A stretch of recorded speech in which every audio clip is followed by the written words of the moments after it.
Hi everybody, I have a book review today. It's been over a year since I did my last book review, but I really wanted to do this one, and you know what, like a stupid idiot, I ordered it off Amazon. That's not what was stupid, but what was stupid was it arrived at work today and I've left it at work. I haven't brought it home with me, but to be honest with you, I'm not going to read it to you. I can't read it to you, copyright and everything, but I would have shown you the front cover at least. But I'm actually going to leave it up to you because there's several different front covers. So the book I'm going to review is called Harvey Angell by Diana Hendry. I first read this book when I was 11. Well, I say read it. What we did at school, at primary school, this was in the last year of primary school, we used to have lessons in comprehension. And one of the lessons in comprehension was that the teacher would read a chapter of a book once a week. We would listen and then answer 10 questions based on what we heard. We weren't allowed to make notes, and as far as we were all aware, we weren't allowed to buy the book ourselves and read along because it was considered cheating. When our teacher read Harvey Angell, I was so encapsulated by it. I used to look forward every day to Friday afternoon reading Harvey Angell. When he first started reading it to us, he gave us an overview of the characters, so we kind of in a way had something to look out for. But the book, I have to say, very much like the BFG by Roald Dahl, which I've spoken about before, gave me such a wave of inspiration. It was unbelievable, and even at the age of 34, so 23 years later, I still love the book. So I'm going to tell you the plot, and if you don't want to watch anymore and you'd rather read it, go and read it. I'd say it's suited to children between the age of 8 and 12, but to be honest, I think it's kind of classic. It was the winner of the Whitbread Prize, and I think it was very, very well deserved. So go and read it if you don't want me to spoil it.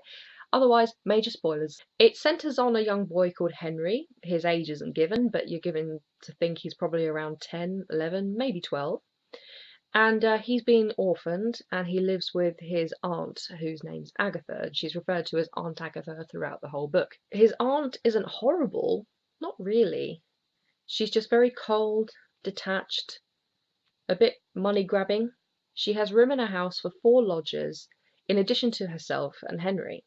Henry's bedroom is in the basement of the house. The house itself is very tall and narrow. There is an attic room upstairs, which at the beginning housed a man called Mr. Murgatroyd, who leaves abruptly because he has an argument with Agatha over the, let's just say, compactness, if that's a word, of the attic room. So the attic room is empty and not earning money. So the other lodgers are Mr. Perkins, who's a poet and kind of plump. There's also Miss Muggins and Miss Skivvy, who are both in their 70s, around 70. And Aunt Agatha is so stingy that she doesn't give them any more than, say, 1, maybe 2 slices of toast for breakfast and just a very, very tiny portion of, like, say, like a little bit of chicken and a little bit of potato and a little bit of carrot for dinner. And she also counts her tea bags, so you can't have a cup of tea any more than what she knows. She isn't mean to Henry, but she doesn't have a maternal instinct, or doesn't appear to. She doesn't like music. She doesn't like people who are too cheerful or too talkative. There is a man who tries to take the attic room called Mr. Cannon, or he's nicknamed by Henry as Ginger Whiskers, but doesn't. Until one day, a man called Harvey Angell turns up. And there's something special about Harvey Angell. When he smiles, it's called a 500 kilowatt beam, or the full beam, because it can turn anyone who has a cold heart into somebody with a warm heart, and it has a very warming effect on Aunt Agatha. She actually starts to smile and starts to show emotion. Even though there's a piano in the house, it's remained locked for years.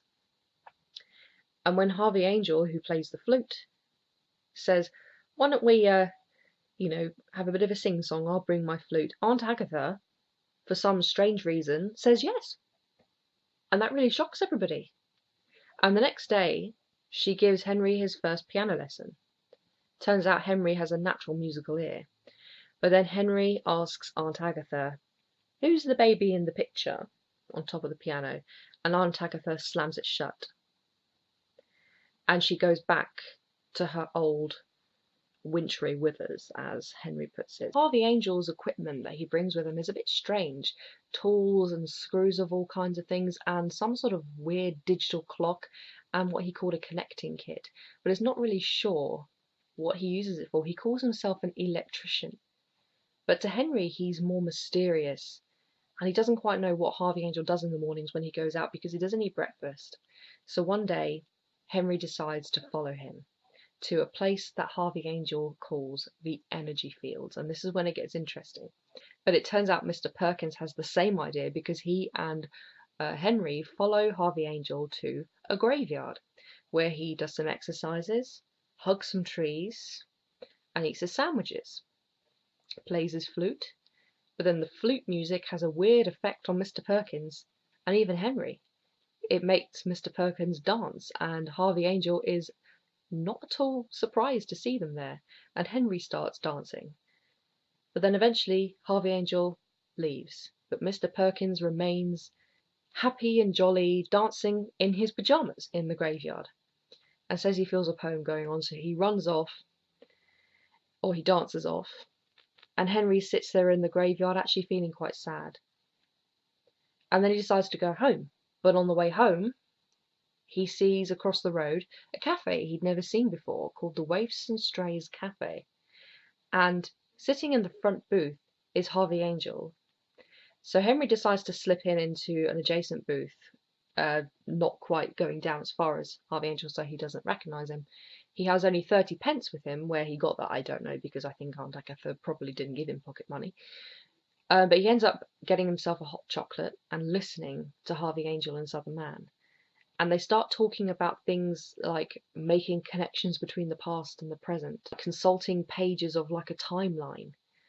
And it makes Henry think, is Harvey Angell someone who can go backwards and forwards in time?